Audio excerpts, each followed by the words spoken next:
এই অঞ্চলে মাদক ব্যবসায় পুরো পরিপূর্ণ হয়ে গেছে। এখন আমাদের এই মন্ত্রী মহোদয়ের নির্দেশ, এই অঞ্চলে কোনো মাদক ব্যবসায়ী থাকতে পারবে না, সন্ত্রাসী থাকতে পারবে না, চাঁদাবাজি থাকতে পারবে না, ভূমিদস্যু থাকতে পারবে না। যারা এগুলো আছে, এই যে সন্ত্রাসী সোহেল, এর বিরুদ্ধে এই এলাকার জনগণ সোচ্চার হয়ে দাঁড়াইছে। তারা এই এলাকা থেকে উৎখাত করতে হবে। এই পুলিশ তাদের সাথে একত্রিত হইয়া একসাথে তারা ওই সন্ত্রাসীদের মদত দান করতেছে। তারা সেই আগের স্বভাব এখনো ছাড়তে পারে না। এই জন্য পুলিশের বিরুদ্ধে আমাদের অ্যাকশন। আমরা এই পুলিশের খিলগাঁও থানার ওসির অপসারণ চাই। মাদকের বিরুদ্ধে আমরা সন্ত্রাসী দূর করতে চাই।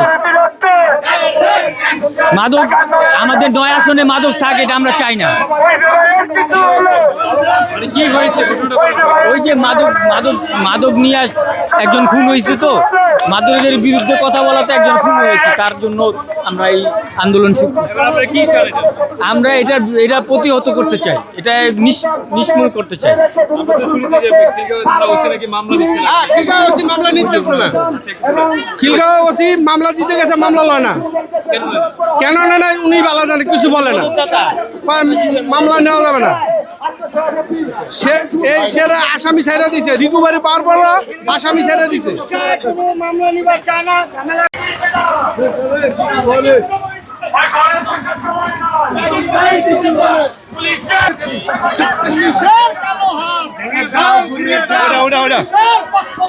চলবে না, চলবে না। পুলিশের কালো হাত ভেঙে দাও, গুড়িয়ে দাও। পুলিশের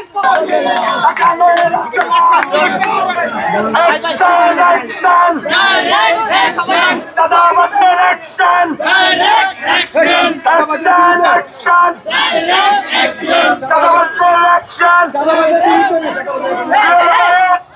চাঁদাবাজের বিরুদ্ধে চাঁদাবাজ থাকবে রে, টাকা লোক চাঁদাবাজ থাকবে রে, টাকা লোক চাঁদাবাজ থাকবে।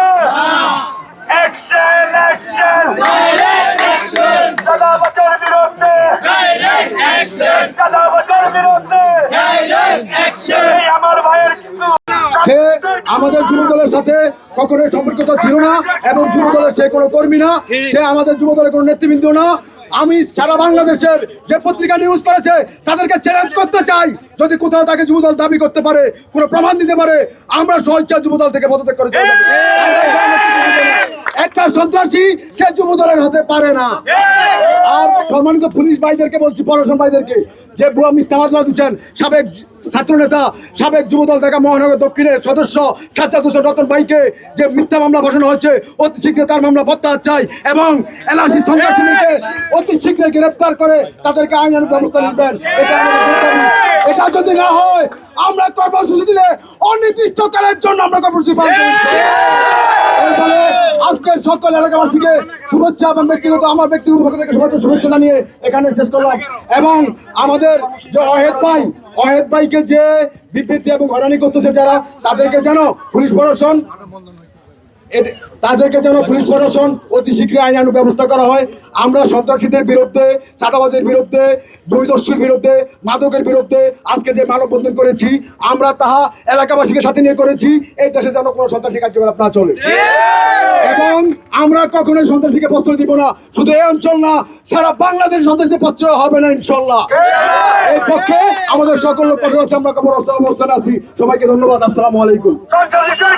আজকে এই মাদকের যারা এই বিক্রেতা, ওদের কি একটা চক্রান্তের শিকার হয়েছে। সবার, আমাদের প্রত্যেকটা যুব দলের কর্মী বাচ্চা, আমাদের বিএনপি সবার একটাই উদ্দেশ্য, দেশকে মাদক মুক্ত সমাজ গড়ার। হাবিব ভাইয়ের নির্দেশনায় আমরা কি মাঠে আসি, যে কোনো চক্রান্ত আমরা সবাই একসাথে মোকাবিলা করবো। আমরা বিভিন্ন দিনে দলের পাশে ছিলাম, থাকবো ইনশাল্লাহ। আমরা মাদকের বিরুদ্ধে জিরো টলারেন্স ঘোষণা করলাম। আর প্রশাসনকে বলবো, অহেতু কোনো ভালো লোককে আপনারা হয়রানি করবেন না। যে কোনো জিনিস সন্ত্রাস চাঁদাবাজের বিরুদ্ধে যাচাই বাছাই করে প্রকৃত দোষীকে গ্রেফতার করবেন। ভালো মানুষের বিরুদ্ধে মামলা নিয়ে কোনো ভালো মানুষকে হয়রানি করবেন না, তাহলে আমরা থানাল ঘেরাও কর্মসূচি দিতে পারবো।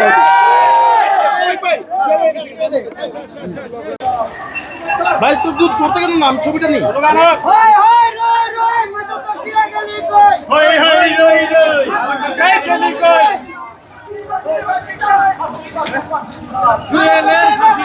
ঘুরিয়ে দাও সন্ত্রাসীদের আস্তানা সন্ত্রাসীদের আস্তানা